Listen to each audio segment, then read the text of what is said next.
Orot Israël, chapitre 1, paragraphe 10, Yud.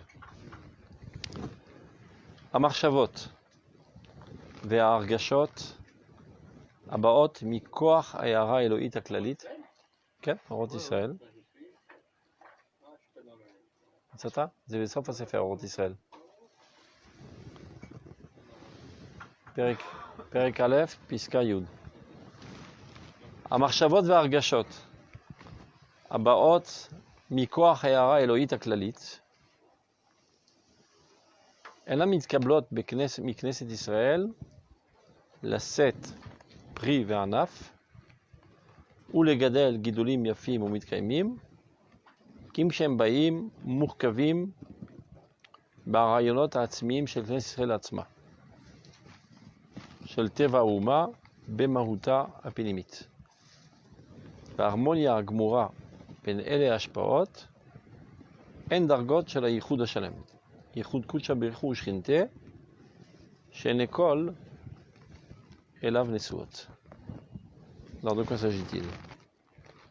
Les marchavot, les hargashot, les pensées, les sentiments qui proviennent de l'éclairage divin général. Akadosh Baruch Hu éclaire ce monde par sa lumière depuis la création. Vayomer Hashem Yehi Or, Vayi Or. Il y a une lumière constante. La première lumière qu'il a voulu faire apparaître, elle était trop forte, trop intense. Donc, Gana Zota Latidlavo, la Tzadikim, Tzadikim d'Israël. Et elle apparaît petit à petit à travers l'histoire et elle éclaire ce monde. Il y a un flux constant de divinité qui fait progresser ce monde à la lumière de Dieu. Donc, Amarchavot et Hargashot. Maintenant, où elle apparaît aujourd'hui de manière concrète? Ben dans la Torah. Torah Shebirtav, Torah Shebalpe, Torah Or, Or Torah. Mais en fait, elle se trouve dans tout l'univers. Tout vit de cette lumière divine. Elle est traduite, disons, en pensée et en sentiment dans la Torah. La Torah, avant d'être une doctrine, avant d'être une manière de vivre, et une manière de ressentir, est d'abord et avant tout une lumière divine qui apparaît sous forme. Hein? De toute façon, la Torah rien de sauf, c'est l'homme chané. Ah, Torah, donc c'est la première. התורה היא הולכת, הוא מתגלה אלינו, אבל היא כוללת את הכל, כמובן. Donc c'est comme ça qu'il faut concevoir la Torah, c'est pas un livre dans lequel il y a des belles histoires et des belles directives, c'est d'abord avant tout le dévoilement divin le plus intense. Anochi, Ani Nafshi Ktavit Yavit. C'est le Rachet Vodan, oui. Moi-même, je me suis écrit, je vous ai donné. Celui qui enlace la Torah, enlace la divinité. C'est Goufa de Malka. Comme si que quand je t'enlace, c'est mon seul moyen d'être en contact avec ton moi qui est ton âme. Ton corps est le dévoilement tridimensionnel de ton âme. D'accord? Parallèlement à cela, la Torah, relativement à Dieu. Il est bien clair que ce que je vois, c'est pas ton moi. C'est ton apparition tridimensionnelle. C'est clair? Quand je te vois, c'est pas mes lunettes qui te voient, ni cette boule de chair, ni encore ma cervelle. C'est ma personnalité, mon âme, qui te voit à travers ces intermédiaires. Mon moi, c'est mon âme. Et je ne te vois pas. Je vois une enveloppe qui enveloppe ton moi, et je n'ai pas de capacité de percevoir véritablement ton moi, mais seulement ton dévoilement. Donc il y a deux entités, la mienne et la tienne, qui essaient de se rencontrer par l'intermédiaire de corps, avec leurs antennes pour capter toutes sortes de mouvements, etc. Le corps n'est que le dévoilement tridimensionnel de ta véritable essence. C'est une projection. Le corps, c'est le dévoilement de ton âme. de son âme. Évidemment. Ton âme, lorsqu'elle apparaît dans ce monde, elle s'habille de cette manière. C'est clair? Elle est le reflet total et exact de ton âme. C'est comme ça qu'une âme qui s'appelle, comment tu t'appelles? Meir Ben. Eh ben, Meir Ben David devait avoir exactement cette apparence. C'est comme ça qu'elle apparaît sur terre. Mais Meir Ben David, c'est bien en delà de ce que je perçois. C'est quelque chose d'infini, Meir Ben David. C'est une âme. Une âme est infinie. Vu que c'est Chelek Eloah Mimal, c'est une manière de parler, une partielle de la divinité. Et vu qu'une partielle de l'infini est infinie, parce que l'infini est infini, donc ton âme est infinie. Ton âme, elle ne se trouve pas maintenant ici à Jérusalem, elle se trouve dans le monde entier, et elle éclaire ce bout de chair de, je sais pas, 85 kilos. Je suis pas loin du compte? 85 kilos? Vous voulez boire quelque chose? Non. On ne parle pas de poids. 55. ברוך אתה אדוני אלוהינו מלך העולם שהכל בדברו. Excusez-moi, c'est très difficile. Moi, j'avais du mal à comprendre. Qu'est-ce qui est dur? Pose des questions pertinentes pour que je puisse comprendre. On va essayer. Déjà, de dire que le corps, c'est le Dévoilement de l'âme, d'une manière matérielle, on va dire comme ça. Okay. J'ai du mal, c'est-à-dire en fonction de mon âme, mon corps va se développer. D'accord. S'il n'y a pas d'âme, il n'y a pas de corps. Et si l'âme s'en va, Non. si l'âme s'en va, le corps se décompose. De la qualité, je vais dire comme ça, en fonction de la qualité de mon âme. Je ne sais pas c'est quoi la qualité, Non, mais je veux dire, en fonction du travail la spécificité de ton âme. Une âme, ça ne se travaille pas. Une âme, c'est une entité qui existe. Une âme, on peut... nous, on œuvre à la dévoiler de plus en plus. L'âme ne se travaille pas. Voilà, par exemple, là on fait un cours. Eh ben, grâce à ce cours, ton âme apparaît plus en ton conscient. Mais j'ai rien touché à ton âme. Ah bon, vous n'avez pas aidé à avancer un Non, petit peu ton âme est une entité parfaite. Neshama shenatatabi teorai. C'est quelque chose de parfait, de saint, de pur. Tout le problème, c'est qu'on a des caches-âmes. C'est quoi les caches-âmes? Nos idioties, nos sentiments tordus, nos traits de caractère esquintés, nos comportements idiots et sales.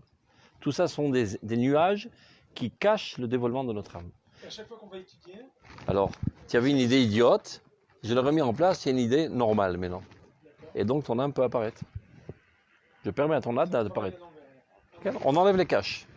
C'est clair? nous on va, on essaie, en enlevant les caches, de faire en sorte que notre âme apparaît de plus en plus dans notre personnalité. C'est clair? Non, cette âme, elle est infinie. Alors, excuse-moi, donc, maintenant, le corps, ça reste quoi par rapport ça reste le dévoilement de l'âme parfaite? Tant bien que mal, si le corps ne fait pas trop d'idiotie. Il est capable d'être transparent totalement à l'âme, comme Moshe Rabbeinu. Shakul Keneget Kol Israël. Moshe Rabbeinu, qui est quelqu'un de pur et quelqu'un qui ne se prend pas pour quelque chose, il a une annulation totale de son pseudo-moi, donc il pèse le poids de toute l'âme d'Israël. Toute l'âme d'Israël apparaît dans sa personnalité. C'est-à-dire, moins tu te considères comme quelque chose, plus tu vaux quelque chose. C'est clair? Plus tu crois être quelque chose, moins tu es quelque chose. C'est clair?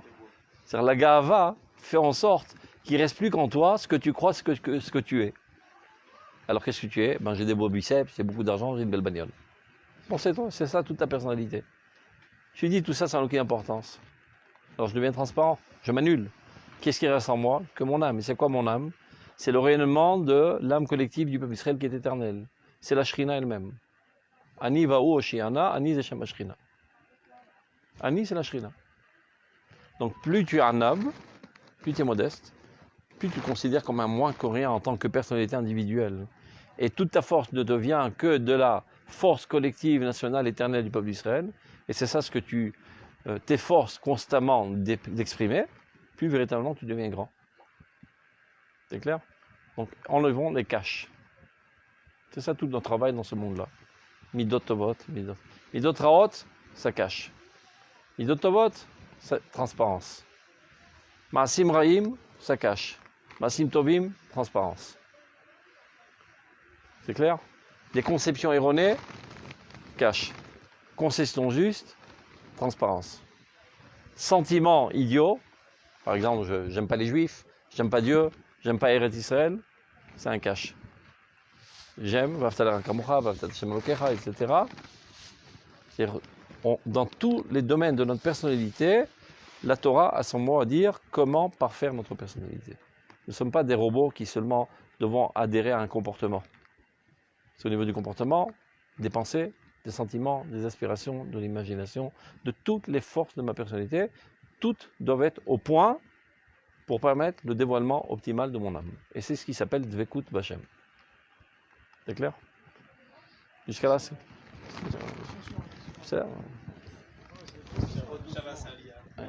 Ah, tu viens de monter en Israël? Ah, il fallait le dire. Bienvenue. Merci beaucoup. Bah, tu tombes exactement où il faut alors. Regardez. Ça fait une semaine que tu as fait ton avion? Non, c'est pas 3 semaines Et le bidou. Alors, regardez. Par exemple, Je serai route de la merde quand même. Quoi. C'est un super saut, tu sais. Tu débarques en Eretzel et directement rencontrer Torah Eretzel, il faut le faire. C'est pas tout le monde qui a le Galgalim Srout avec des Akai, c'est un. Regardez, d'une manière simple, hein, je ne connais pas les profondeurs du texte, mais d'une manière simple. Quand on parle par exemple de Rachel et Léa, Ken. la Torah, elle nous dit de manière simple qu'une était gracieuse, jolie, etc., et que l'autre n'était pas aussi gracieuse et jolie. D'accord. D'accord. À part ses yeux, qui étaient emplis de grâce. Alors, qu'est-ce que ça veut nous dire? Moi, j'ai du mal à comprendre. Normalement, C'est tout ça. toutes les deux des Neshamot parfaites. D'abord, c'est au niveau du corps. Est-ce qu'une reflète plus le corps, l'autre moins l'âme, et l'autre reflète moins l'âme? Zakavana. Maintenant, dans le Zohar, il est marqué Rachel Zalmadit Galia, ve Léa Almadit Kassia. Rachel relate le monde dévoilé, alors que Léa relate le monde caché. C'est-à-dire, toute la beauté intérieure apparaît dans l'extérieur chez Rachel. Chez Léa, ça n'apparaît presque pas, si ce n'est à travers ses yeux. Ses yeux sont des lucarnes pour pénétrer sa personnalité. C'est clair? Comme la Torah Niglé, la Torah Nistar. Torah Niglé, ça paraît d'être quelque chose de banal. Fais attention de ne pas toucher à Mouxé, ne mets pas ton verre de thé, ton thé dans le premier verre, mais dans le troisième verre. C'est des choses très techniques. Mais ces choses très techniques cachent des secrets très très profonds dans la Torah, qui apparaissent sous forme technique. Maintenant, même dans la Torah, il y a deux études. Il y a une étude de l'aspect de la technicité de la Torah, ce qu'on appelle la halakha, et l'aspect des profondeurs, des conceptions, des idéaux de la Torah. Ça, c'est Pnimiut Torah, l'intériorité de la Torah. Donc, Rachel, Léa, Shtem, Banu, et Bet Israël. Les deux construisent ensemble la maison d'Israël. Et c'est ça la spécificité du peuple d'Israël, l'harmonie totale entre le monde intérieur et le monde extérieur. Il y en a qui ont comme conception du monde seulement les grands idéaux.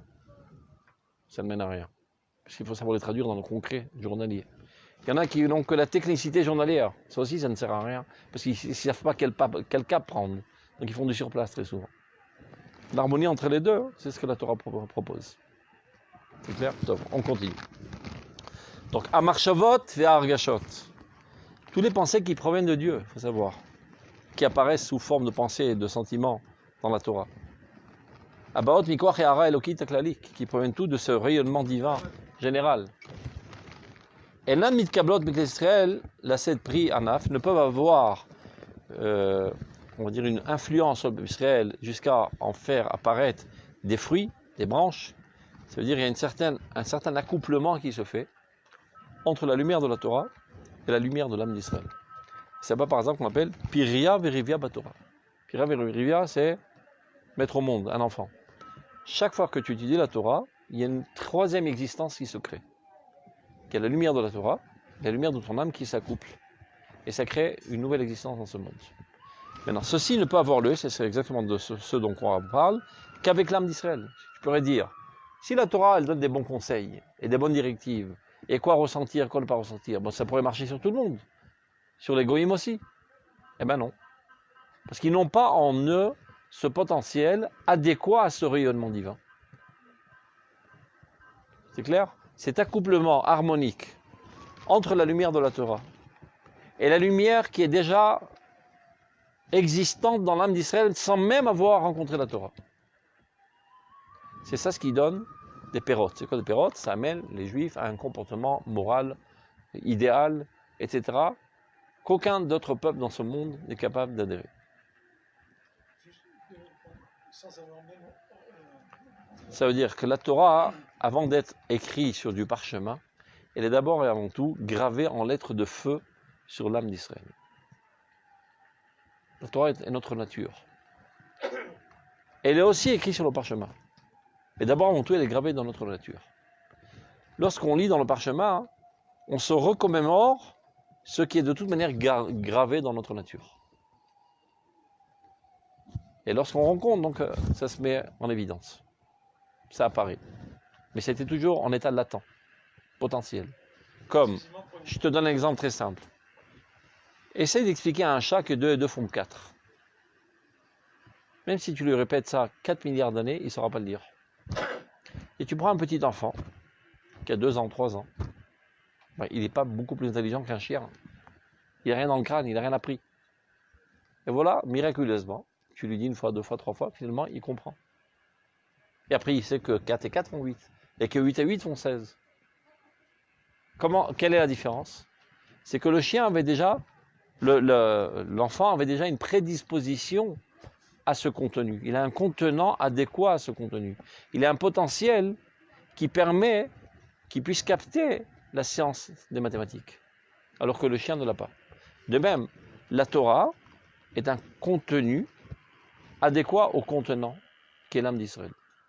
Car tout se trouve déjà gravé potentiellement dans l'âme d'Israël. Ceci est dit de manière métaphorique dans le Midrash, que l'enfant, dans le ventre de sa mère, il a une bougie sur sa tête, il observe le monde d'une extrémité à l'autre et il étudie la Torah. Ne va pas chercher dans l'utérus de ta femme un Sefer Torah, il n'y en a pas. C'est une métaphore pour dire que dans la création même du bébé d'Israël est ancrée la Torah. Et c'est dit encore plus, de manière encore plus métaphorique, que lorsqu'il sort du ventre de sa mère, vient un ange, l'appuie ici et lui fait tout oublier. Et il lui dit, va étudier. C'est du sadisme, il avait déjà, on lui enlève le truc.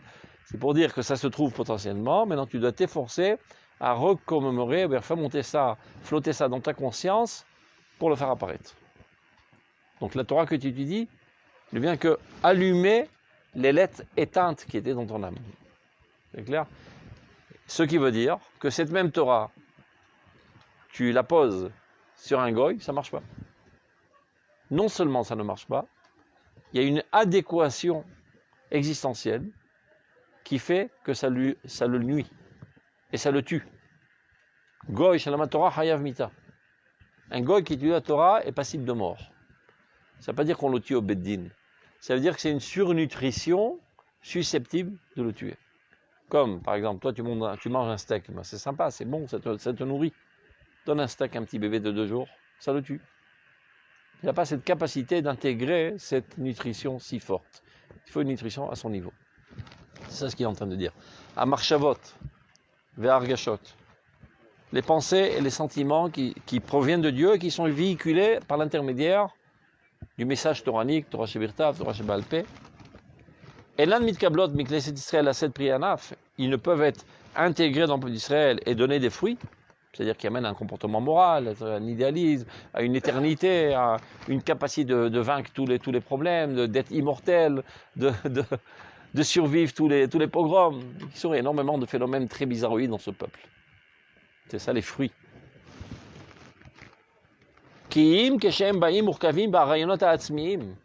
Car ceci vient s'accoupler à des pensées qui sont essentielles à l'âme d'Israël. Ils se trouvent déjà dans l'âme d'Israël. C'est la raison pour laquelle ça marche. Ils sont compatibles, on va dire. C'est les mêmes. Un en encre et l'autre en feu. C'est vrai?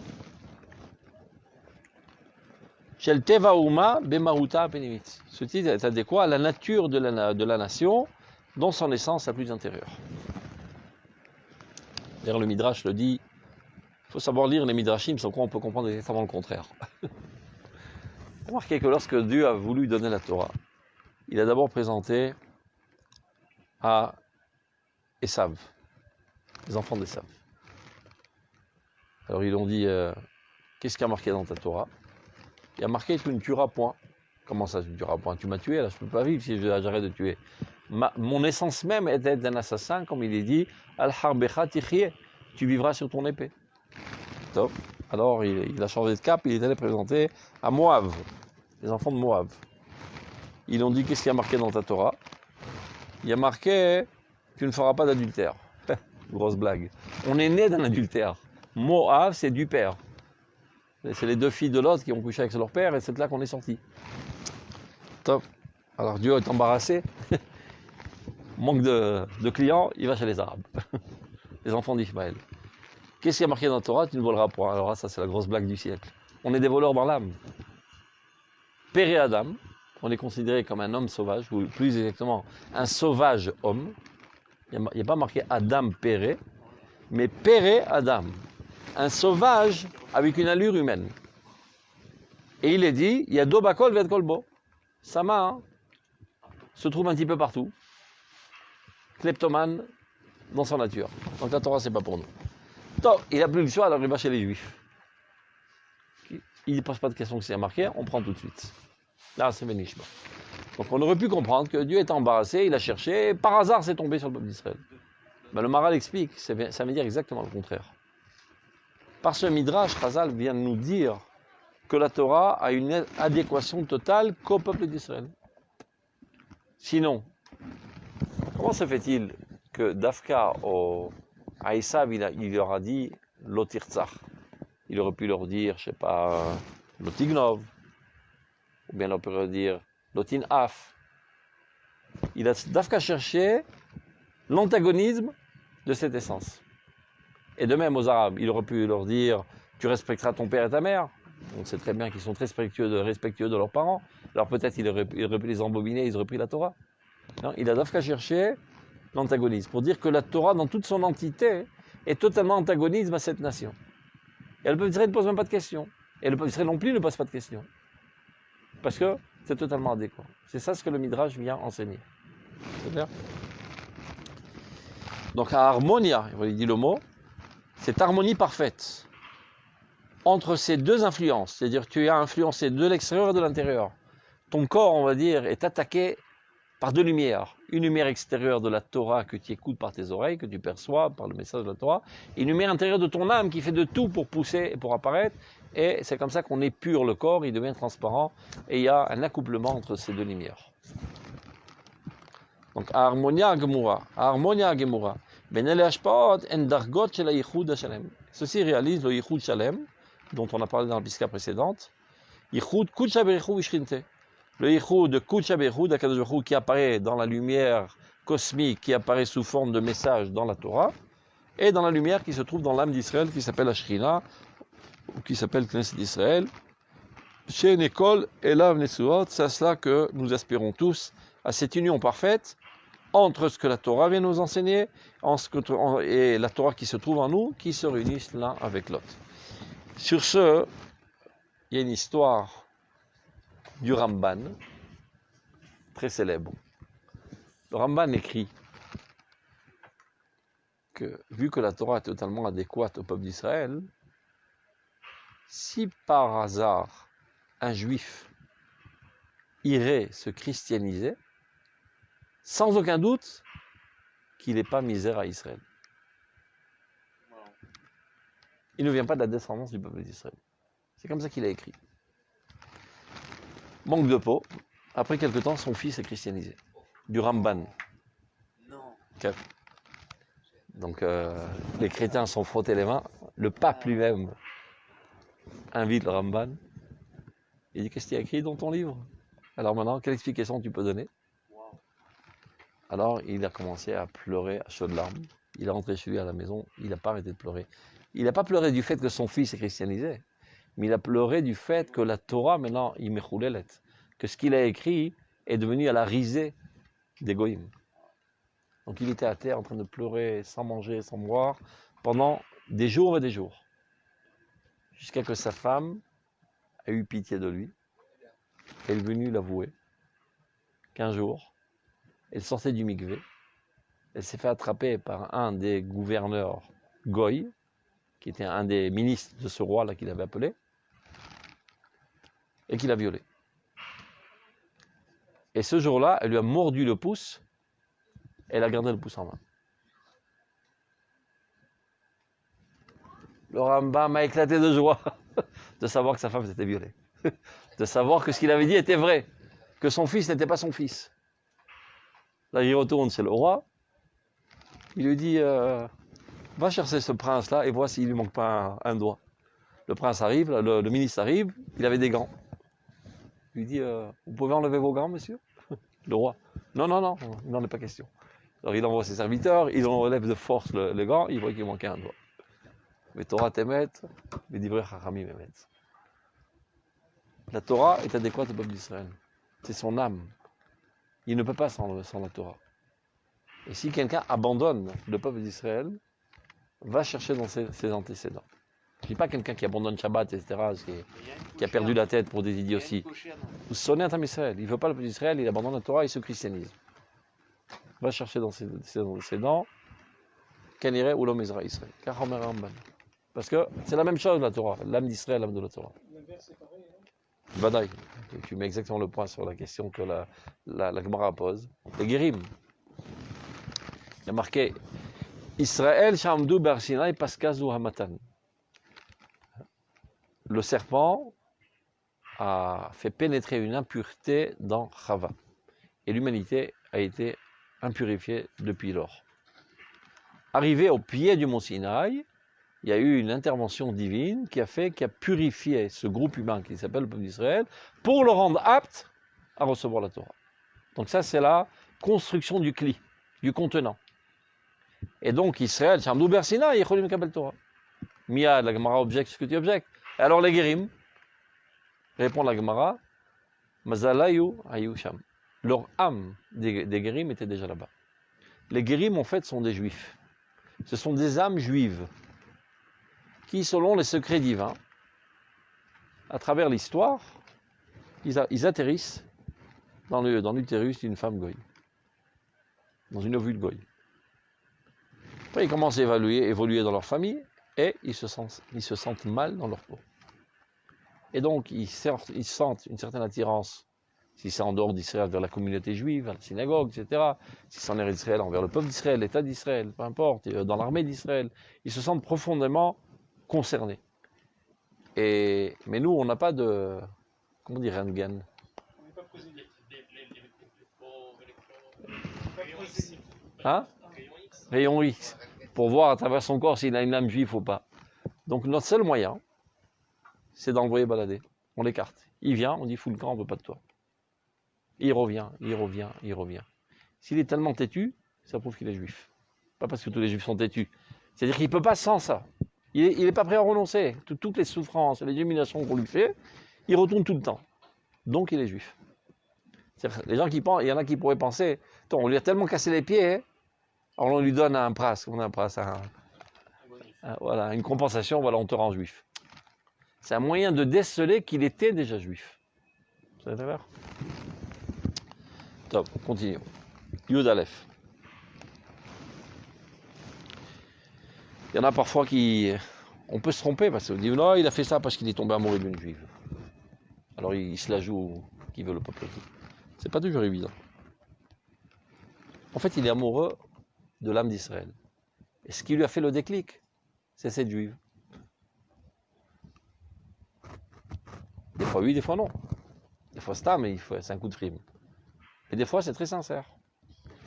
Et ça arrive parfois qu'il se marie avec une juive parce qu'il est attiré par le peuple juif. Il est amoureux d'elle, etc. Après et donc il commence à étudier la Torah, elle applique les misot. Et cette juive, finalement, elle n'est pas tellement religieuse. Alors il divorce. Je connais encore mieux. J'ai connu un cas, une copine à mon frère, qui était Goya. Pas une copine, une connaissance. Elle s'est convertie.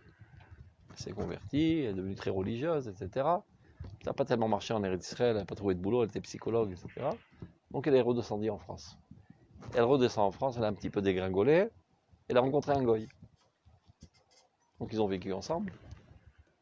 Et au fur et à mesure, ce goy est tombé amoureux du judaïsme. Donc il s'est converti. Donc les deux étaient deux convertis qui vivaient ensemble, et donc ils se sont remariés, Kedat Moshe Israël, Betahara, etc. Après quelque temps, ce bonhomme-là a étudié la Torah très fortement, il habitait à Strasbourg, dans un milieu très orthodoxe, qui n'ont pas reconnu le giour de sa femme, alors qu'elle a fait un giour Kadat Kedin en Eretz Israël. Mais comme ils étaient extrémistes Haredi, ils ont dit ouais, la rabbanout en Eretz Israël, ça ne vaut pas dessous, on ne reconnaît pas son giour. À cause de ça, le mec il a divorcé. Deux goy qui se disputent pour leur judaïsme. Enfin, c'est des neshamot, c'est des neshamot juives qui se sont rencontrés.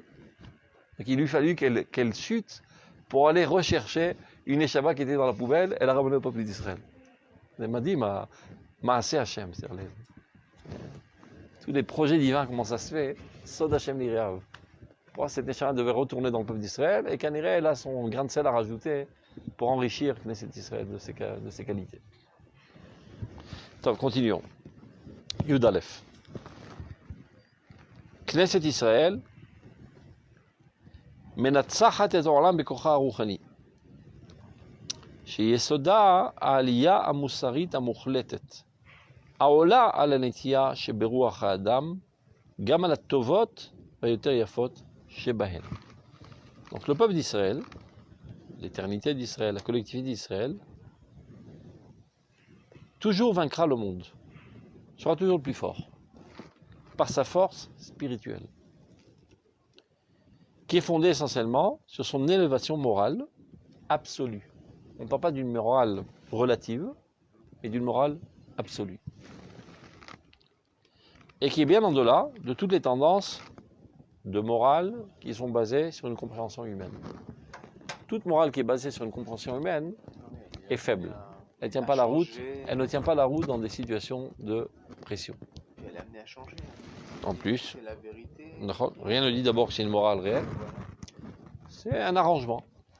Par exemple, si moi je suis un cambrioleur et j'ai réussi à dévaliser une banque, et j'ai réussi à me sauver de toute la police ne m'a pas pincé, j'arrive à la maison avec mon magot. Et le voisin d'en face est aussi un voleur. Il vient me voler mon magot, c'est salaud. On ne peut pas vivre comme ça entre voleurs. Donc on fait un esquème, un accord entre tous les voleurs qu'on ne se vole pas les uns les autres. Ben, c'est ça toute la morale humaine. C'est une convention pour une certaine fonctionnalité de la société. Ça ne veut pas dire pour autant que c'est une valeur de justice absolue, en aucun cas. Et même quand par hasard ça tombe sur une justice absolue par rationalisme, ça peut arriver, ça marche seulement quand c'est pas trop difficile. Tant que je risque pas trop grand chose, tant qu'à faire, autant être moral, je suis prêt à le faire, mais si j'ai perdu toute ma fortune, ou perdre mes enfants, ou perdre, on va tomber la morale, qu'elle aille au diable, je dois sauver ma peau d'abord et avant tout.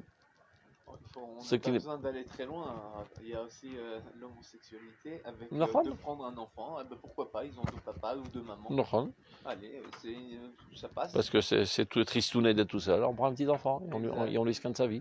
Et déjà, même ça Ça fera un enfant débile qui n'aura pas un équilibre normal. C'est une cruauté sans pareil par égoïsme.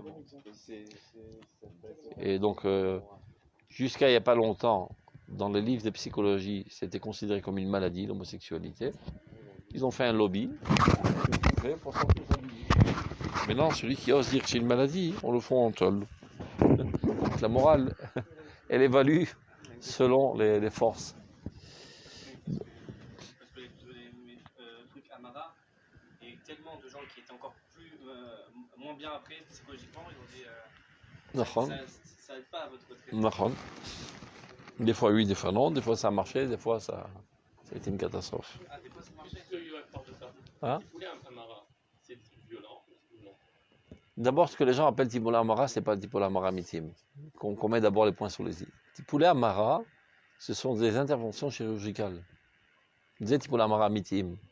C'est-à-dire tu prends un petit enfant, une petite fille, qui se sent mal dans sa peau et qui veut être un garçon. Alors on lui enlève son utérus, on lui met un sexe masculin, on lui donne des hormones masculines et on lui fout en l'air tout son corps et son âme et sa psychologie. Et après, à 14 ans, 15 ans, ses esprits le reviennent. Mais quelle gaffe que j'ai fait. Et sa vie est perdue. Donc c'est un crime. Si les parents sont pauvres, hein. Et c'est un crime. C'est une folie passagère. Parce qu'elle a été influencée par ses copines, ou j'en sais rien, elle a vu un film. C'est ça, Tipoula Amara. Maintenant, ce que eux veulent appeler Tipoula Amara pour faire la guerre au rabbin, hein, c'est tout simplement un traitement psychologique. Le bonhomme, il a des tendances homosexuelles. Parfois, ça marche, avec un traitement psychologique. Tu essaies de comprendre d'où ça provient. Peut-être parce que, je sais pas, il n'a pas aimé sa maman qui lui cassait les pieds, donc il a une tendance plus vers son père. Donc, ça a développé en lui un amour plutôt du masculin que du féminin. Et c'est comme ça qu'il est devenu homosexuel. Donc, on va aller chercher dans ses antécédents d'enfance quel était le problème. Et on arrive à extirper c'est donné, il redevient normal. Et après, on lui apprend, il se marie avec une femme, il a des enfants, il est bien content. Mais des fois, ça marche pas. Pas toujours, ça marche. Alors qu'adviendrait-il de lui? Eh bien, ce sera son Edgar Bahim. Edgar. Son défi de ne pas pécher. La vie sera dure, mais... Ils ont déjà parlé qu'il y a des... Même un garçon, il a un défi. Tant qu'il n'est pas marié, il n'a pas le droit de toucher une fille alors qu'il a une attirance sur une fille. Et quand sa femme est interdite. Et la femme du voisin.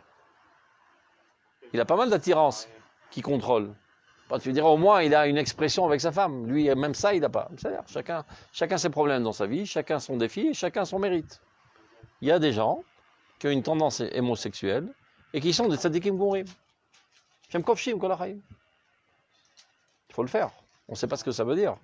Il y a une fois un jeune homme comme ça qui a débarqué à la yeshiva d'Atirat Kohanim. Il rencontre le Rosh Yeshiva, le Rav Aviner. Il dit, je peux rentrer dans votre yeshiva? Oui, bienvenue. Oui, mais sachez que j'ai grandi toute ma vie dans un internat de filles. C'est quoi cette histoire-là? Donc il a compris. J'étais homosexuel. Et je vivais avec des garçons. Quand je vois des garçons dans la douche, c'est comme toi, tu vois des filles dans la douche. Quand j'allais en pyjama la nuit et je voyais les autres en pyjama, mais c'était pareil. Avalo khatati. Kon la kavod. T'as mis kabel à yeshiva, avalo baplimir. On t'a fait pas dans l'internat. Il vaut mieux prendre ses précautions. Tzadik. Il y a des tzadikim. Eh bien, il faut... C'est leur défi dans la vie. Chacun ses problèmes. Il y a des garçons qui arrivent à se marier. Il y en a même qui restent vieux... Comment on dit ça? Vieux garçons, tout simplement. Et pas tous les vieux garçons fautent. Il y en a qui restent purs toute leur vie. C'est des Superman, il y en a. Donc lui aussi, c'est son défi dans la vie. Il peut réessayer, peut-être que ça marchera une troisième fois, une quatrième fois. Sinon, eh ben, tant pis. Et évidemment, on lui en veut rien, au contraire. Il faut lui taper sur les épaules, quoi, le kavod. Pas dire, hey, homosexuel, on te déteste, Ras Shalom. C'est un tzaddik. Ken. Tu parles corporel ou psychologique? Des traitements de conversion, on va appeler en français, qui sont violents, qui leur font aller avec des femmes de force, là c'est vrai ou c'est faux? C'est plus en vogue aujourd'hui. Ayov et Khadlou. Mais dans le milieu religieux, ils peuvent faire ça. Non, Bétar Shalom. C'est d'autres psychologues qui faisaient ça. Mais c'est vrai, j'ai vu une fois une catava sur ça. Et c'est Kacharatsulo Tsidiban et Getkola de Barze. Non. Aujourd'hui, c'est plus en vogue en tout cas. Donc on reprend. Israël, donc le peuple d'Israël vaincra toujours le monde par sa force spirituelle. Chez Yesoda, qui est fondé sur l'élévation morale absolue. Aola l'anitiot chez Beruach Adam, qui est bien en-delà de toutes les tendances de l'esprit humain, qui lui aussi élabore parfois des systèmes moraux. Gamalatovot, pas seulement contre les choses négatives de la civilisation humaine, même les choses positives. C'est-à-dire même le monde rationnel et qui est athée, il dit de ne pas voler, de ne pas violer, de ne pas saccager, etc. Sur un rationnel normal. Même ces choses-là n'ont aucune commune mesure avec la morale qui est enseignée par la Torah. Parce qu'elle est fondée sur la crainte de Dieu et pas sur un intérêt quelconque. Tant que c'est fondé sur un intérêt, tant que j'ai l'intérêt, dès que j'ai plus d'intérêt, eh ben je me débarrasse de cette morale. C'est-à-dire que quand le goïm ne tuera pas... Parce qu'on peut pas, mais évidemment, parce qu'on peut pas gérer une société si on va s'entretuer les uns les autres. Mais des fois, on peut tuer, quand le collectif a un intérêt à tuer. On assassine tout plein de personnes. Par exemple, les Chinois, normalement, ce ne sont pas des criminels. Il y a des lois, il y a des juges, il y a des systèmes juridiques. Mais le gouvernement chinois a mis en cage quelques dizaines de millions de personnes. Et tous les jours, ils font des ashtalot, comment on dit ashtalot, des greffes à vif. Ce sont des barbares. Si tu as envie, pas toi, je sais pas, s'il y a quelqu'un qui lui manque un rein ou un cœur ou un foie, tu envoies un mail, pas de problème, la semaine prochaine, vous aurez votre truc. Et on fait ça disant de ne pas voir. Toi, tu tires sur la table d'opération, l'autre à côté, on lui prend le membre, on le tue, on le jette. Tous les jours aux yeux du soleil, ça se fait. Par les médecins dans les hôpitaux publics de Chine. C'est pour les Ouïghours, envers les Ouïghours. C'était un groupe qui faisait de la méditation dans les parcs. Ils ont vu ça d'un très bon œil au début, au contraire, ça calme les esprits, etc. Mais ça allait en grandissant. Ils ont eu peur que ça fasse une rebelle. Donc ils envoient des fourgons de police, hop, ils rentrent en cage. Il y a eu dernièrement un médecin qui a écrit tout un livre sur ça, parce qu'ils disent aux médecins, si tu le fais pas, on fera ça à ta femme, à tes enfants. Il raconte comment il a fait des ashtalot lev à vif. Il prend une femme, il ouvre le ventre avec un poignard, il lui tire le cœur à vif. Et elle hurle, etc. Parce que tant qu'il est vivant, c'est mieux. Ils font ça tous les jours, je te donne les phrases. Non, c'est pas possible, mais même pas une anesthésie. Ma putain, tu sais pas ce qu'ont les Chinois, il n'y a pas de pire de cruel que les Chinois. Mais pourtant, il y a de la morale dans la société. Ouais, mais là on gagne de l'argent et tout, c'est permis. Et tout le monde le sait. Et tout le monde se sert de ces services. Les Américains, ils hurlent, mais ils s'en servent aussi. Ça s'appelle Tayarut Ashtala, monsieur Kozé. Tayarut Ashtala, monsieur Kozé. Tourisme de greffe. Tout est pris en charge, il y a quelqu'un qui t'accompagne, tu es à l'hôtel pendant une semaine parce que tu as la reconvalescence, etc. Ça se fait aux yeux du soleil devant tout le monde. Au début, ils ont essayé de camoufler l'histoire parce que c'est des avocats américains qui ont dévoilé l'histoire depuis 20-30 ans. Après, ils ont commencé à reconnaître, ils ont dit non, on fait ça qu'avec ceux qui sont de toute manière passibles de mort. Alors autant sauver d'autres vies. Après, c'est limiter le terrorisme. C'est des islamistes. Ouais. Non, c'est pas ça les islamistes. Ça c'est notre histoire. Non, ça c'est notre truc, les islamistes. Ils les reformatent. Les islamistes, ils les reformatent dans des camps. Non, je parle des gens totalement chinois qui étaient des gens sereins et qui faisaient de la méditation. Dès qu'il y a des personnes ça c'est notre histoire. Dès qu'il y a personne qui parle contre le gouvernement. C'est à chaque fois que tu achètes un produit chinois que tu saches qu'il est taché de sang. Et en Russie, c'est pas mieux aussi. Mais c'est le monde entier. Donc quand ils disent le tir-tsar, tant qu'il y a un intérêt. Pas seulement envers les ennemis, ça ne parlons pas de manière internationale entre les guerres entre les pays. Tir-tsar toute la journée. Ou bien on conquit pour leur voler leurs ressources, ça c'est tout à fait mécoubal. Mais même à l'intérieur même du pays, il y a des crapuleries qui se font constamment sous une étoffe de l'Otirtsar.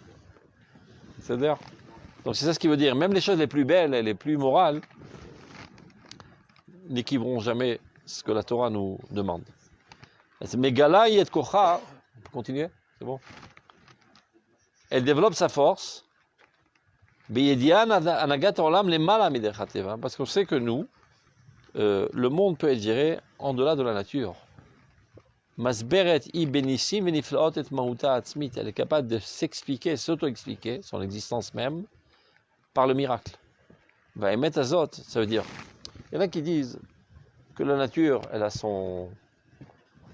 ses lois, et c'est incontournable. Il y a un déterminisme de l'histoire économique, un déterminisme des lois, un déterminisme psychologique, et on peut pas sortir de ce déterminisme. Nous on dit non. On peut faire une brèche dans la muraille du déterminisme et des lois. La morale, dans le peuple d'Israël, est capable de changer les lois de la nature. Elle est en delà des lois de la nature.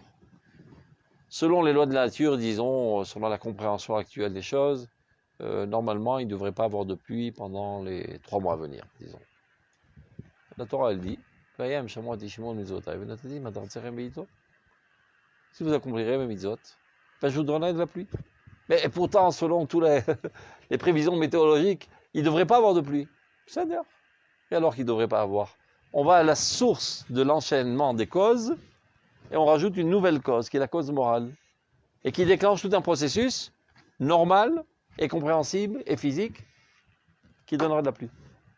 Car notre morale, elle provient du divin, et le divin est la source de tout. Et Dieu nous a donné la clé du déclenchement de la relation des causes à effet dans le monde du physique. C'est la morale du peuple d'Israël. Ce n'est pas le fruit d'une intelligence humaine, mais ça provient directement du divin qui a créé le monde. Donc on a accès aux clés du monde, au fonctionnement le plus intérieur du monde, qui est la loi morale. La loi morale est à la source de la loi physique. C'est ça ce que la Torah nous enseigne. C'est clair?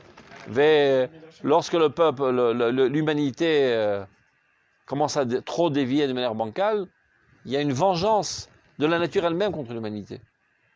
Et ça crée le maboul. Ou le corona. Le corona.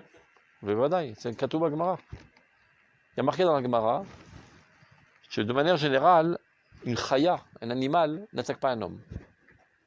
À moins qu'elle lui semble être comme un animal comme lui.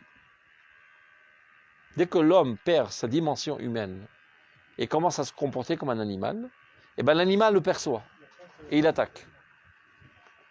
Ben, le virus, c'est un petit animal. À l'époque, on n'avait pas le microscope.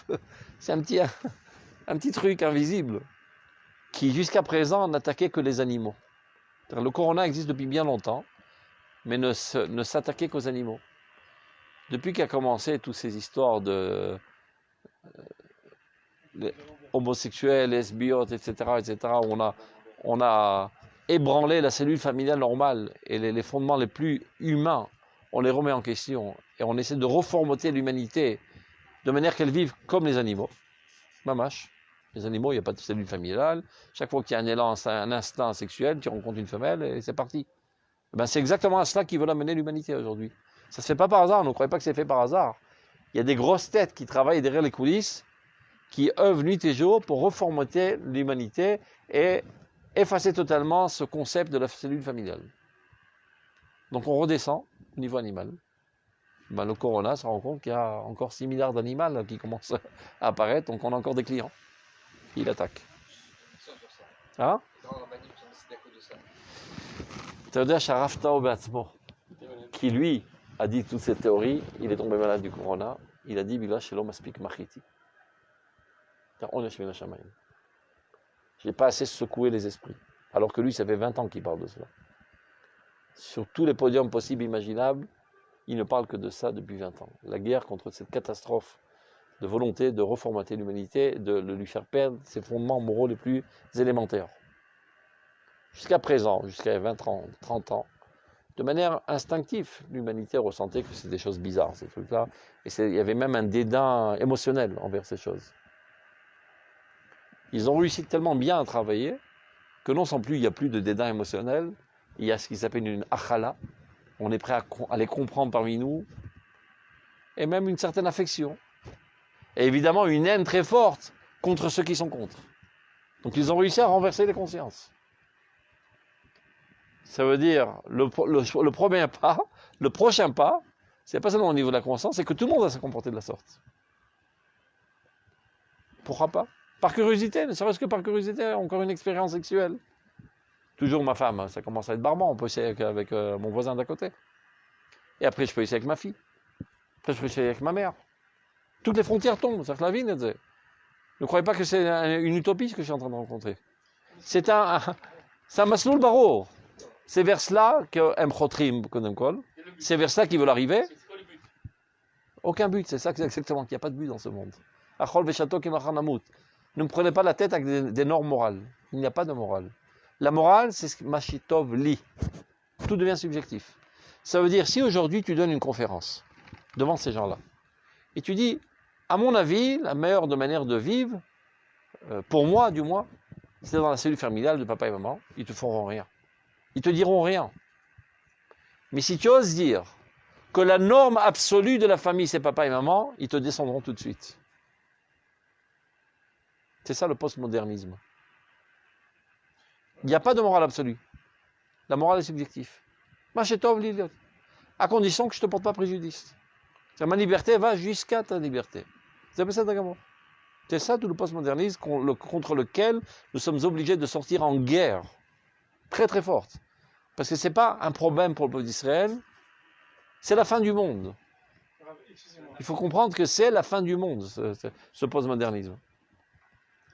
Yoter misdan vavorab, yoter mamaboul. Non, justement, c'est moins pire que l'époque où c'était le clergé qui régnait, que la religion régnait, ou que c'était la Vodazara Berklal, ou que c'était, il y avait quoi avant? Pourquoi c'est moins pire? Pourquoi c'est moins pire? C'est le barreau, moi je te remercie.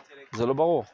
Qui les fachot aya moussar minimali, gambli avana, aval moussar minimali, c'est marzik et tachevra. Oui, mais comme il était mauvais, on tuait tous ceux qui réfléchissaient. זה נבלה וזה טרפה, וזה נבלה פחות טרפה. זה לא ברור שזה פחות. Il vaut mieux une sale religion que rien. Ça me vient. Tout le monde, il y a quelque chose de vrai, on accepte tout le monde. Ok, mais il n'y a plus aucune norme. Et demain, c'est-à-dire avec un petit peu d'élasticité intellectuelle, on peut dire, mais qu'est-ce qu'il y a de mal à tuer? De toute manière, il n'y a pas assez de nourriture pour tout le monde. Ben, si on va trop se multiplier, on va tous crever de faim. Donc on peut épurer un petit peu, enlever, qu'on greffe à tous de faim. Mais de toute façon, lui, il a une tronche de cake, en plus, il n'est pas tellement réussi, et lui, il a un moum. C'est ce qu'il faisait à Sparte. Tous les enfants qui étaient bas les moumimes, on les balançait par la montagne. À quoi ils servent, tous ces gens-là, qui sont dans les hôpitaux, qui sont mefagrim, comment on dit en français, mefagrim? Des retardés. Mais ils servent à rien. Ils font que manger notre nourriture. On peut les tuer. Et l'avortement et tout ce que tu veux. Mais on peut éliminer tous les gens qui ne servent à rien, qui sont productifs. Et on peut expliquer en quoi c'est très moral. Dès que la morale elle est relative, basée sur un rationnel, et pas absolue divine, on arrive à la pire des monstruosités avec le sourire. Dans ce que vous dites, moi j'entends que, vous l'avez rajouté d'ailleurs, que c'est des événements qui semblent être ponctuels. Non, c'est pas ponctuel du tout. Mais la Torah, elle nous dit depuis qu'elle a été donnée que toutes ces déviations, potentiellement, elles existent. Et la Torah vient les contrecarrer. Évidemment, il y a des tendances animales dans l'homme qui existent. Dans le monde que Akadosh Baruch Hu a mis en place, il y a cette possibilité de toutes ces déviations. Sans aucun doute. Ça s'appelle les Tzara. Non, mais ce que je veux dire, c'est pas ponctuel à notre époque. Non, ça a toujours été. Mais évidemment, ça a toujours été. Mais au moins, la morale contrecarre ça jusqu'à présent. Donc, nous, aujourd'hui, est-ce qu'on doit dire c'est vraiment notre civilisation qui fait ça? Ou non, dans le monde, il y a ce potentiel de déviation. Et qu'est-ce qu'on doit faire avec, je sais pas. La déviation, elle a toujours existé dans l'homme. Mais il y avait une certaine morale qui contrecarrait cette déviation, même une morale laïque. Aujourd'hui, on remet en question cette morale laïque. Mais non, puisque du temps de... Excuse-moi. Là, on est en plein dedans. Il dit Israël que, attention, les peuples que vous allez virer, ils ont fait tout ça. Et c'est pour ça que oui, ils vont être virés. Nous c'est pas une morale ou une non-morale actuelle. Ça a tout le temps existé. Ça ne veut pas dire que c'était toute l'humanité. Comme Sodome et Gomorrhe, ce n'était pas toute l'humanité. C'était un peuple. Maintenant, on va dans le sens que toute l'humanité est, sans se ressentir chataïm, des fois, tu te laisses aller à des saletés, mais tu as une conscience que tu es sale. Et le fait que tu aies une conscience que tu es sale, ça te trottine à l'intérieur. Donc, il y a des chances de retourner. Mais même sans Torah. Maintenant, si je te renverse la conscience, et que je te dis exactement le contraire, c'est bien, pas seulement c'est normal. C'est ce qu'on essaye d'expliquer, que c'est très bien, le givoun. Par exemple, on essaye d'expliquer, de bourrer le crâne à tout le monde, que la conjugalité ne réussit pas tellement, parce que c'est barbare tout le temps avec la même femme et le même homme. Si tu aères un petit peu ton couple, tu auras plus de stabilité. Donc pas besoin de tromper ta femme, avec l'accord de ta femme. On apporte un couple ami, et on change les chambres, et les femmes avec l'homme, et celui-là, et on fait ça ensemble, en toute connaissance de cause. Et chez Doulecha, ce sont des conseils qui sont donnés tous les jours par les psychologues en Eretz Israël. Ne parle pas en France, en Eretz Israël, gamme. Les juifs, כמובן. ודאי. ליציבות הזוגיות, ודאי. עברו הזוגיות. Tout va dans ce sens, il faut savoir. Rabotai, vous vivez sur la Lune, mais tout est en train d'aller dans ce sens. Non, vous êtes out. Tu es obligé de le savoir pour lutter contre. Ou sinon, tu fais la politique de l'autruche. Et après, il sera trop tard. Lorsqu'un guerrier n'est pas guerrier, il ne va pas sur le terrain de combat. Mais nous, ceux qui étudient la Torah sont censés être les guerriers de la Torah. On est obligé de le savoir. Il y a des rabbins qui aiment bien faire la politique de l'autruche et disent « je veux pas voir, je veux pas savoir ». Le Rav Kook est une critique virulente contre cette approche. Il y a des rabbins qui se disent, pas seulement la Touma, le Chol, je veux pas savoir, parce que dès que je commence à m'occuper de Chol, je chute spirituellement, je veux pas savoir.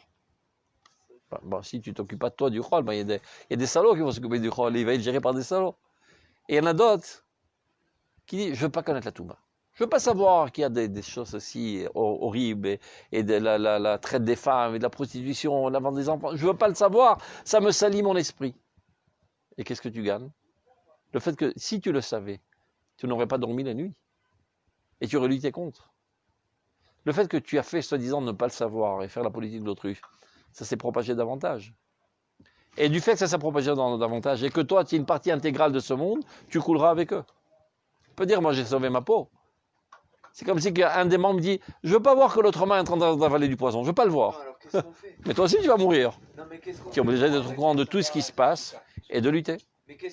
D'abord d'en parler, d'avoir une prise de conscience, et chacun à son niveau, de lutter dans sa manière de parler, dans sa manière d'écrire, et de démanteler tous ces mensonges. Les milieux, comment dire, on sait, les milieux très kharidi, ils évitent justement de... Ben c'est exactement de ça que je parle. Non, mais justement de les confronter.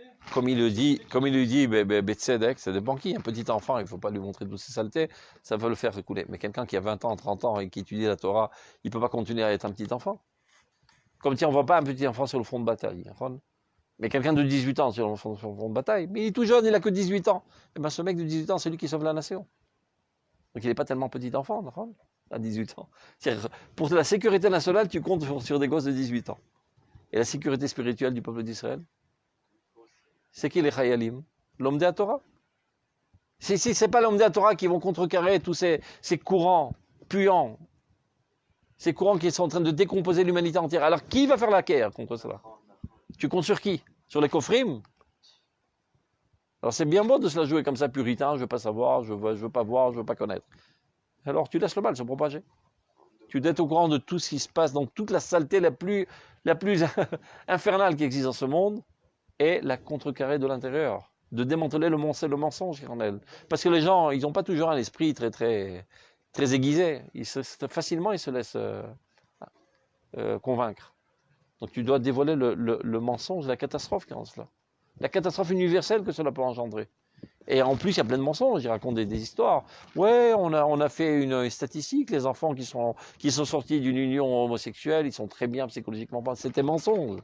On sait très bien que c'est un mensonge. Mais à force de le dire, un mensonge, ça devient une vérité. Donc il faut prendre les microphones, les écrans et apparaître et dire la vérité au peuple.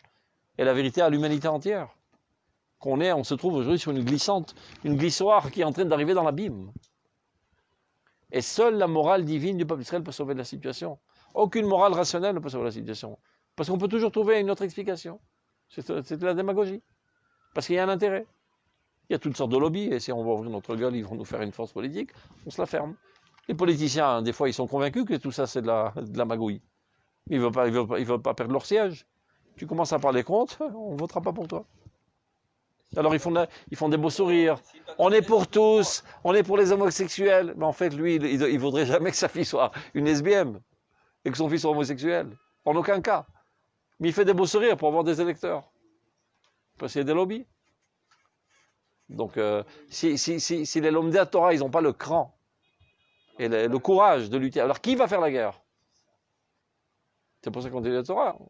Et Imen Ozen Torah. Shem Ozlamit, En Ozen la Torah.